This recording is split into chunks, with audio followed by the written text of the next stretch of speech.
Welcome to the Straight Red Card. We wanted to welcome to the show former U.S. international and currently director of scouting for the New York Red Bulls, Jeff Agus. Jeff, thanks for coming on. Thank you. Appreciate you having me. I just had to start out with this question. How is Thierry Henry handling a genuine New York City winter? I think he's coming to terms with it. I think he's had some cold winters in England, so I don't think it's too much to bear. I mean, I think he's doing fine. Well, that's good, because I doubt that he's gotten this much snow for a while. This has got to be kind of a shocker for him. But yeah. But tell us a little about being director of scouting for the New York Red Bulls. This is kind of something that you have evolved into. Do you find yourself traveling a lot to evaluate players? I'm sure you do. But and would you say you give Europe or South or North America equal attention? I mean, certainly Lempier was a great and fantastic find last year. Is there a balance there, or do you guys focus on one area or other areas more than others? Well, ideally, you'd like to have a balanced coverage in all your target markets, and obviously we're not talking about the Premiership or La Liga; those are really out of our price range, outside of the designated player. But what you find is you try to cover as much area as you can in those target markets, and those target markets are South America, Central America, Scandinavia, Eastern Europe, and then you have your odd places in Europe, maybe the French second division or the Spanish second or third division. So there's a lot of ground and a lot of players to cover, but we do try to do as good a job as we can. How did you guys run into Lempier? I mean, he was just the diamond in the rough as far as I'm concerned, and I think Brett feels the same way. I mean, how do you find a guy like that? I think he was playing in Scandinavia at the time. Who, with Joel? Yeah, with Joel. Yeah, Joel was a player that Eric Soler and Hans Baca knew, and so he was available last year in the winter window, and we moved forward very quickly to sign him. And so he was we had two people in our group who were very familiar with him, and obviously it was an easy signing, and he's done extremely well. We couldn't be happier with Joel. Not only is he a talented player, but just a great guy off the field as well. Yeah, he's been a favorite of ours on the show. We've talked about him, hyped him up quite a bit because he is a quality player. And to jump to the youth players, would you say that'd be better if the youth players youth Americans started their career in MLS or jumped to Europe if they had the opportunity?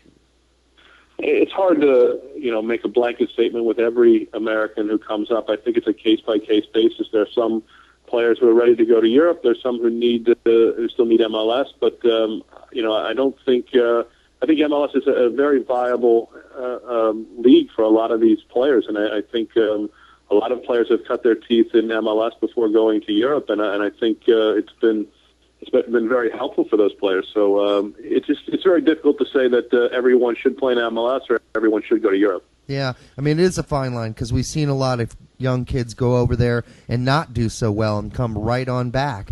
And so, and one of those guys really kind of on the cusp of maybe doing one or the other is Juan Agudelo. Apparently there's a lot of interest in him. But, as far as his development as a player, when did you guys kind of notice, this kid's got something special here, or there's some real potential here? Yeah, Juan's a guy who's really come through our academy system, and Bob Montgomery, who's our academy directors, and our coaching staff have done a great job with Juan, bringing him up through the system. I think the first time we really took notice of Juan was probably prior to him joining the U17 residency program a couple of years ago.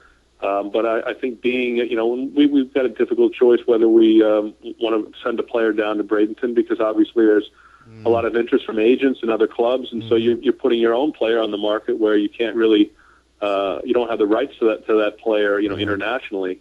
So it's a fairly involved discussion, and we just felt that for the player, for Juan, especially the development would be much better where he's training 5 days a week and he's involved in high level training and games. And I think you see the product of that now. I think he's really done an extraordinary job, but he's still a young kid and he's got a long way to go, but he's certainly a guy who's got the tools, and if he continues on this course, I think he could be a very talented player.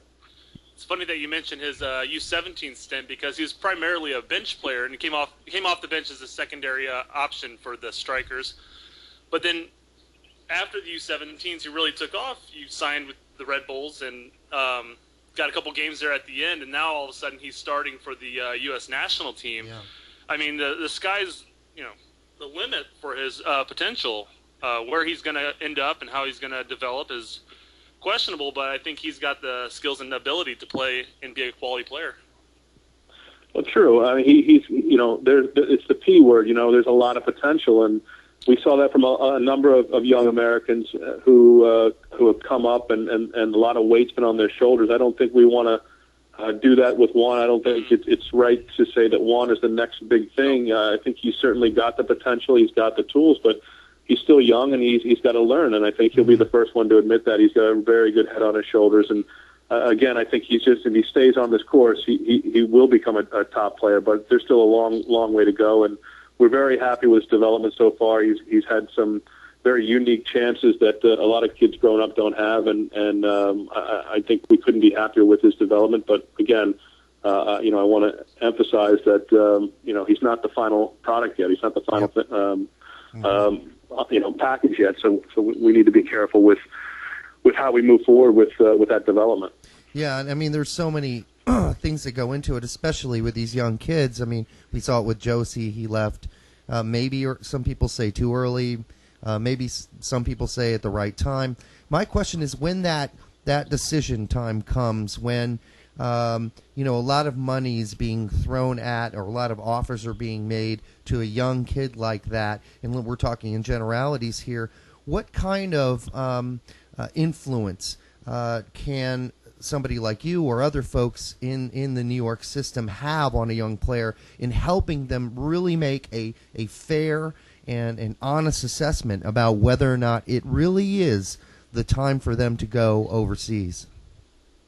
Yeah, you bring up a very good point. There's these clubs who throw a lot of money on the table, and to be honest, a lot of money is I think negligible in terms of what it means to the player versus what it means to the club. For a club to toss out $100,000 or $200,000, a top European club, it's not a lot of money, but it certainly is a lot of money for somebody who's coming up in a very difficult background, or it's not coming up in a very wealthy environment. So it's a tough one. What we try to do is just at least have a seat at the table in the decision-making process, because at the end of the day, it's going to be the player's decision. If we have the player under contract, then obviously it's our decision, but we want the player to be happy and make sure that he's here for the right reasons. And if he wants to leave, then to factor that into it. But we hope to at least just be part of that decision when it does get made.